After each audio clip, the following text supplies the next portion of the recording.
Bonjour Jean-Éric Brana. Bonjour. Alors, nouveau chapitre dans le parcours mouvementé et polémique de Donald Trump. L'ancien président américain, candidat à un nouveau mandat, a été formellement mis en examen à Miami. 37 chefs d'accusation retenus pour avoir conservé à son domicile de Floride des documents classés secret défense. Alors, le milliardaire a bien sûr plaidé non coupable, mais avant de rentrer dans les détails de cette comparution et de la stratégie de défense de Donald Trump, peut-être une question sur le lieu où s'est déroulée cette audience, parce qu'il n'a rien d'anodin.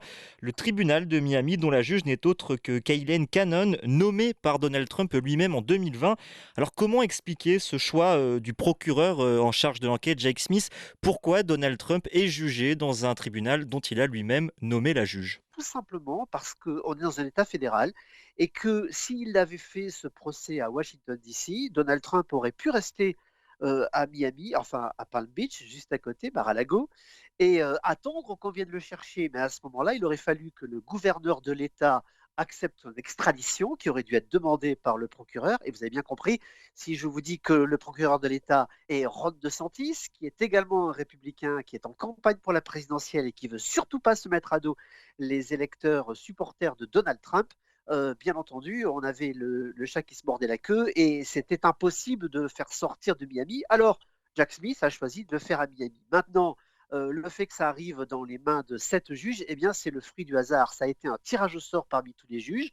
Et effectivement, c'est une juge qui a été mise en place par Donald Trump, et plus que cela, puisqu'elle lui est très favorable, et que dans l'affaire, la même affaire en réalité, mais au début, qui est celle de la perquisition, elle avait remis en doute cette perquisition, ou plutôt la saisine de documents qu'elle jugeait privés et qui n'auraient jamais dû être saisis. Et donc, elle avait nommé un expert indépendant, ce qui arrivait à repousser le procès d'autant, puisque l'enquête en était bloquée. Et désormais, on a peur effectivement qu'elle bloque le procès en lui-même et que le procès soit fixé à une date qui serait postérieure à 2024, puisque à ce moment-là, si Donald Trump était élu, eh bien, il n'y aurait pas de procès pendant 4 ans. Alors sur le procès en lui-même, Donald Trump et son avocate ont plaidé non coupables. Tous deux dénoncent une cabale, un procès politique, une persécution digne des régimes communistes qui visent selon eux le principal opposant à Joe Biden. Alors on a pour le moment peu entendu le clan Trump sur le fond de l'affaire, à savoir pourquoi ces documents se trouvaient chez lui. Il faut s'attendre selon vous à cette stratégie du procès politique pendant toute la durée de l'instruction. Oui, oui, oui. Et permettez-moi d'avoir une remarque, c'est que vous avez posé la bonne question. Pourquoi ces documents se trouvaient chez lui?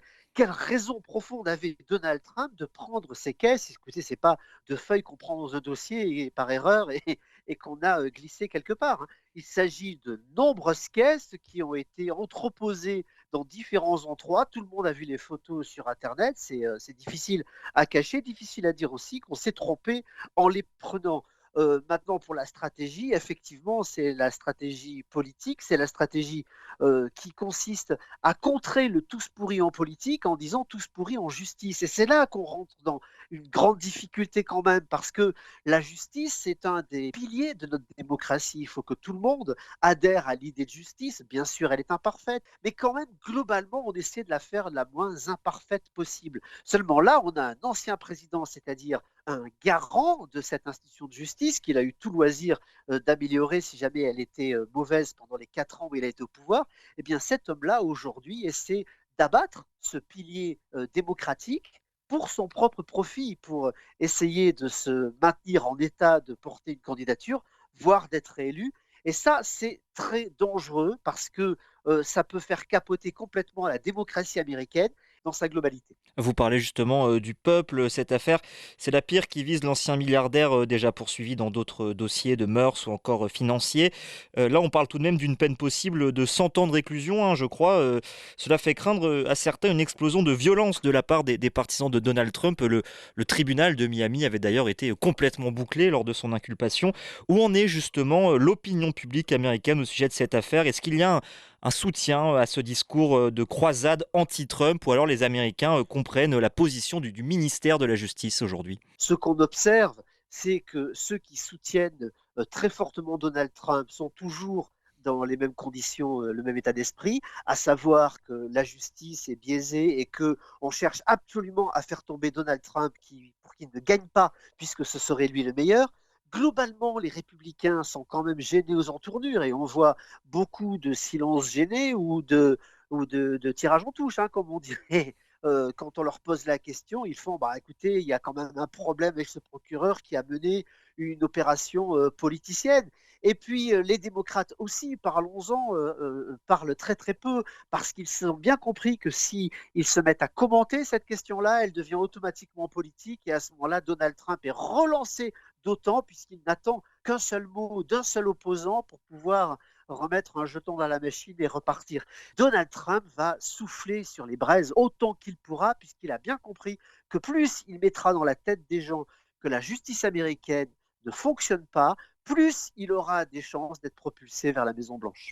Ce sera ma dernière question. Un des arguments mobilisés par les partisans de Donald Trump, c'est le fait que des documents confidentiels ont également été retrouvés au domicile du président Joe Biden sans que cela ne lui vaille une mise en examen. Pourquoi justement cette différence de traitement? Qu'est-ce que la justice peut répondre à ces partisans de Donald Trump? Oh, mais c'est même pas la justice, c'est le bon sens qui va répondre.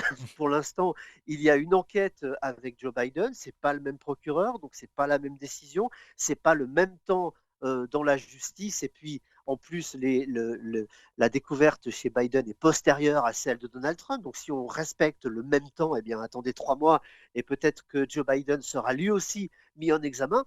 On n'en sait rien. C'est pas non plus la même affaire. C'est pas le même type de document. Joe Biden n'a pas volontairement à mener des documents chez lui.